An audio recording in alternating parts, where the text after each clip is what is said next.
Assalamualaikum warahmatullahi wabarakatuh teman-teman. Bagaimana kabar kalian? Selamat hari libur. Semoga teman-teman sehat selalu.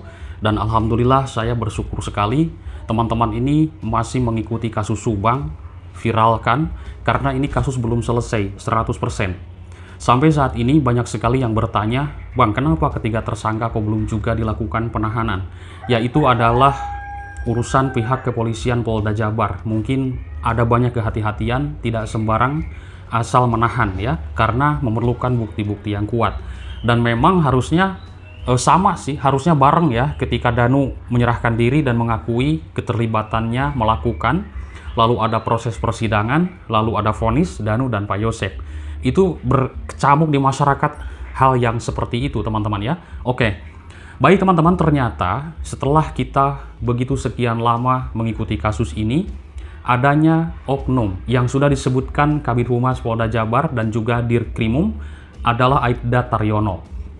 Nah, Aibda Taryono ini sudah ditetapkan sebagai tersangka dalam kasus pembunuhan Ibu Tuti dan Amalia di Subang, Jawa Barat, yaitu dugaannya adalah merusak tempat kejadian perkara. Lalu informasi update terbaru untuk saat ini yang saya lihat, yang saya dengar, yang saya saksikan sendiri, yaitu dari statement Pak Kades Indra Zainal kemarin waktu live TikTok teman-teman. Beliau mengatakan bahwa Jack, saya akan dipanggil lagi ke Polda Jabar untuk memberikan terkait kesaksian masalah obstruction of justice. Nah, itu langsung beliau katakan ke pribadi saya di live TikTok teman-teman itu ya. Nah, semoga Pak Kades ini memberikan keterangan yang sebenar-benarnya, apa yang dia lihat, apa yang dia ketahui, apa yang dia rasakan ketika mengetahui apa sebenarnya yang terjadi terkait dengan obstruction of justice.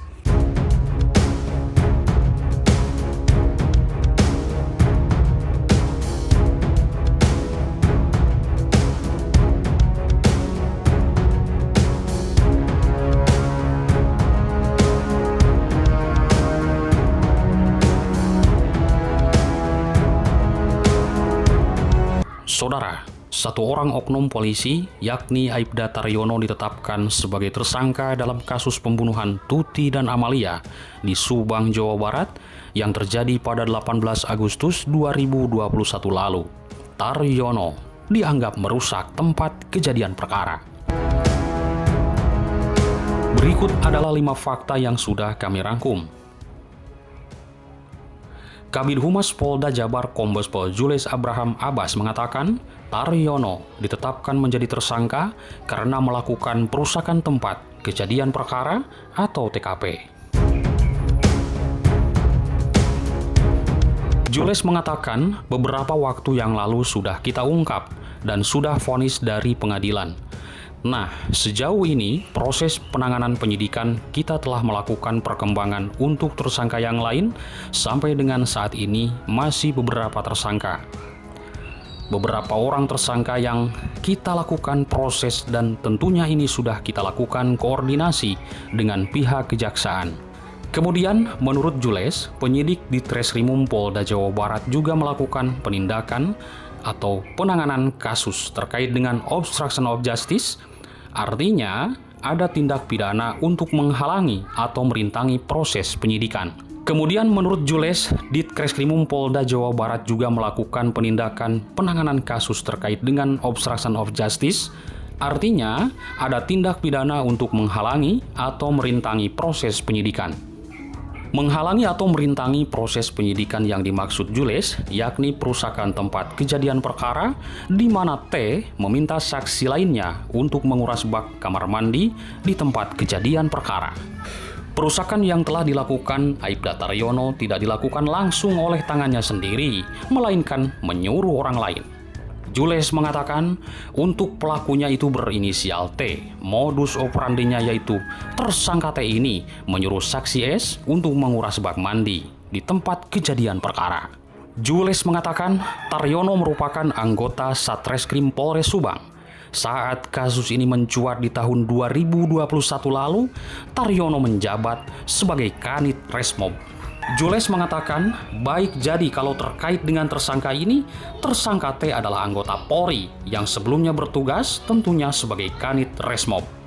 Pada tanggal 18 Agustus 2021 lalu, sekitar pukul 8 waktu Indonesia Barat, tersangka T ini masuk ke tempat kejadian perkara. Kemudian dia melakukan pengambilan foto lokasi di tempat kejadian perkara. Kemudian jam 5 sore, tersangka T ini kembali masuk ke TKP.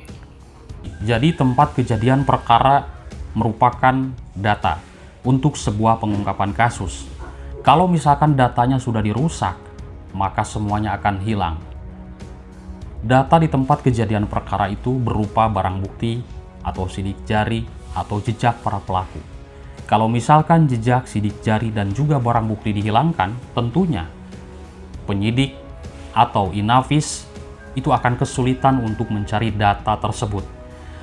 Nah, waktu kejadian itu di pagi hari, ya agak siang sedikit, itu hujannya sangat besar sekali, dan memang itu sudah dijelaskan juga oleh Inavis, lalu sudah dijelaskan juga oleh para ahli pakar hukum.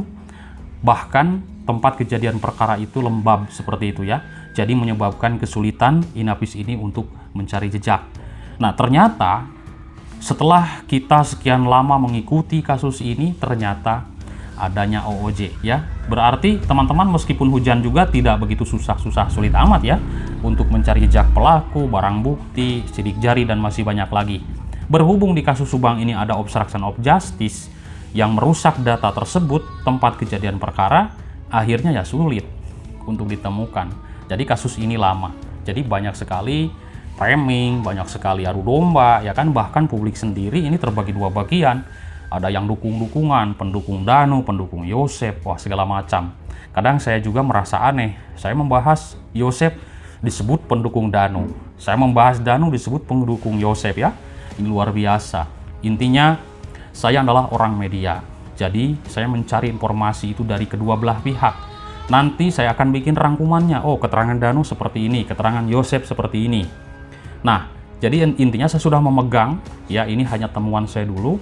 Oh, Danu juga berubah-ubah. Yosep juga sama berubah-ubah keterangannya, ya. Seperti itu, teman-teman. Saya punya banyak rekaman dari cerita-cerita Pak Yosep.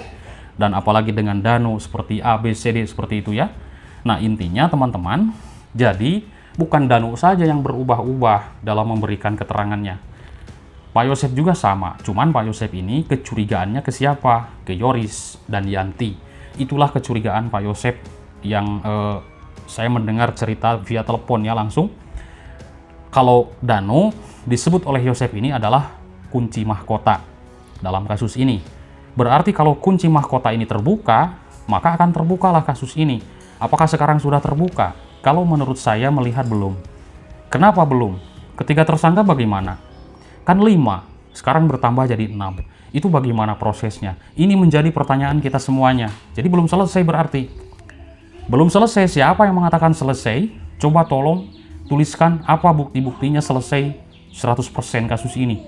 Masih ada 3 tersangka yang menjadi tersangka belum bebas. Ini statusnya masih tersangka sampai saat ini. Apakah sudah bebas? Belum dong, berarti belum 100%. Belum selesai, meskipun sudah ada persidangan. Makanya di sini ada juga yang mengatakan ini adalah peradilan sesat, ini adalah peradilan yang sudah benar. Dan itu memang saya menanggapi wajar sekali sebagai orang media, hanya menyampaikan dari hasil temuan. Kalau ini ada yang mengatakan peradilan sesat, ya saya bahas, ya kan? Kalau ini sudah benar, ya saya bahas benar, kan seperti itu. Nah, sekarang lagi mengajukan kasasi Pak Yosep ini oleh kuasa hukumnya. Karena Pak Yosep dari dulu merasa tidak bersalah dan kuat. Tapi setelah kita melihat juga pengajukan banding ditolak. Sekarang kasasi. Ya kan? Nah, kasasi kita tunggu. Saya belum bisa untuk membahasnya. Apakah ditolak dan tidak. Kalau misalkan ini diterima, ya saya bahas kasasi diterima. Kan seperti itu. Alasannya bla bla bla banyak ya. Kalau misalkan ditolak, ya saya bahas kasasi ditolak. Alasannya bla bla bla bla. Begitu teman-teman ya. Yang penting sesuai data yang sudah tertera. Karena kalau tidak sesuai data, nanti kalau kita ditanya tidak tahu, oh berarti berita bohong, ya kan, berita hoax. Saya sesuai data, temuan, apa yang saya sampaikan ini, bukan mengarang-arang. Seperti itu. Apa yang dikatakan Pak Yosep, seperti itu, ya saya sampaikan. Yang dikatakan Danu, ya saya sampaikan. Oke? Apa yang dikatakan Yoris, saya sampaikan. Seperti itulah temuan-temuan yang saya temukan di lapangan. Oke? Teman-teman, mungkin itu saja yang bisa saya sampaikan. Terima kasih atas perhatiannya. Semangat terus.